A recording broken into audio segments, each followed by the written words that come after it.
इंसान प्राचीन काल से जंगल में रहता था, तब से संघर्ष करता आया है। तब वो जंगली जानवरों जैसा जंगल में पेड़ पर या गुम्फाओं में रहता था। फल फूल मध पेड़ पत्ते या कंदमूल खाकर वो पेट भरता था।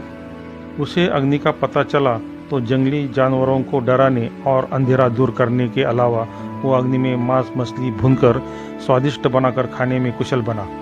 जल्दी मिट्टी के लकड़ी के बर्तन बनाए। उसने पत्थर के हथियार हड्डी के हथियार से शिकार करके प्रगत बना। शर्म महसूस होने पर नंगा बदन ढकने में पेड़ के पत्ते इस्तेमाल करने लगा। चमड़े के कपड़े भी बनाए। एक साथ रहने पर समाज बनने लगा। बदन ढकने पर सभ्य बनने लगा। प्रेम ममता स्नेह पाकर इंसान को एक दूसरे से हमदर्दी होने लगी और परिवार कबीला बनने लगा। फिर उनमें से बलवान इंसान उनका रक्षक बना। फिर मुखिया बनकर उनका नेतृत्व करने लगा। उनमें बंधुत्व समता एकता बढ़ने पर गांव बसने लगे। मुखियों का प्रधान सरदार, सरदारों का प्रमुख राजा बना और ताकतवर होशियार राज करने लगा। जंगली इंसान से सभ्य बनने तक का उसका संघर्ष रोमांचक था। जमीन के उत्खनन में मिले प्राचीन बस्ती के अवशेष से पता चलता है हड़प्पा मोहनजोदड़ो संस्कृति प्रगत थी। मानवीय उत्क्रांति के बाद उनका विकास चरम सीमा पर था। इससे इतिहास का पता चलता है। रामायण महाभारत के ग्रंथ वेद से पता चलता है। जंगली से सभ्य बना इंसान का वैभवशाली राजवंश के अभ्यास से पता चलता है उनके विकास, संस्कृति, सत्य का विजय, लोगों के भलाई का प्रयत्न, मानवता पर भरोसा, इससे मानव सभ्यता का विकास हुआ। आर्य चाणक्य ने चंद्रगुप्त को सिंहासन पर बिठा के जन कल्याणकारी राज्य का निर्माण किया। चाणक्य ने नंद राजा के पतन के बाद उसका प्रधान अमात्य को ही राजहित के लिए चंद्रगुप्त का प्रधान अमात्य बनाकर खुद को सत्ता से दूर रखा।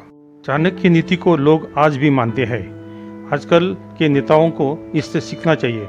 मुंह में दांत नहीं, शरीर में बल नहीं, मस्तिष्क चलता नहीं, फिर भी कुर्सी छोड़ते नहीं। दर्शकों, अगर आपको ये वीडियो पसंद आ रहा है तो कृपया इसे लाइक करते चलिए।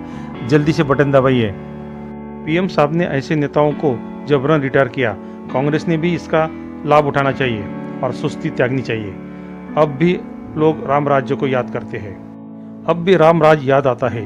बुद्धिजीवी को झूठ कवि कल्पना लगे, लेकिन हरिश्चंद्र कथा पे वो व्यंग करे, फिर भी महाभारत की कथा जानी पहचानी नजदीकी लगती है। महाभारत में राजनीति कूटनीति के अलावा दोस्ती, भाईचारा, गुरु शिष्य परंपरा, भाई भाई का संघर्ष, युद्ध जुगार, भाइयों का संघर्ष, हिस्सेदारी से झगड़े, शिष्टाई, फिर युद्ध, संहार, कूटनीति, धर्म का विजय, फिर वो धर्म से हो या धर्म से, ये सब अपने आसपास अभी भी अनुभव होता है। कृष्ण ने धर्म का विजय होने के लिए प्रयत्न किया।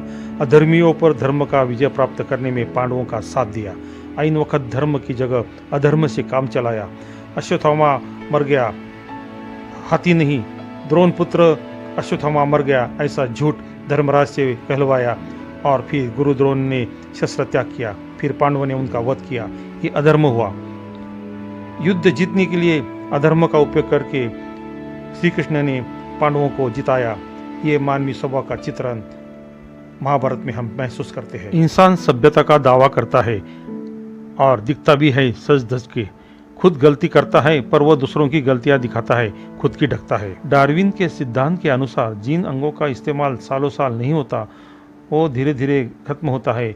जैसे बंदर से इंसान की उत्क्रांति में मानव की पूंछ गायब हो गई और बंदर से इंसान बन गया, पर उसकी क्रूरता गई नहीं, क्योंकि उसके नाखून अभी भी बढ़ते हैं। अब हमें आधुनिक भारत के उन्नति में अपना संपूर्ण योगदान देना चाहिए और अपने अंदर के पशुता को समाप्त करके स्त्री पुरुष समानता के मार्ग पर चलकर नए सभ्य भारत की आदर्श लोकशाहीवादी भारत की रचना करके दुनिया में भारत का परचम तिरंगा लहराना चाहिए। जय हिंद, जय भारत।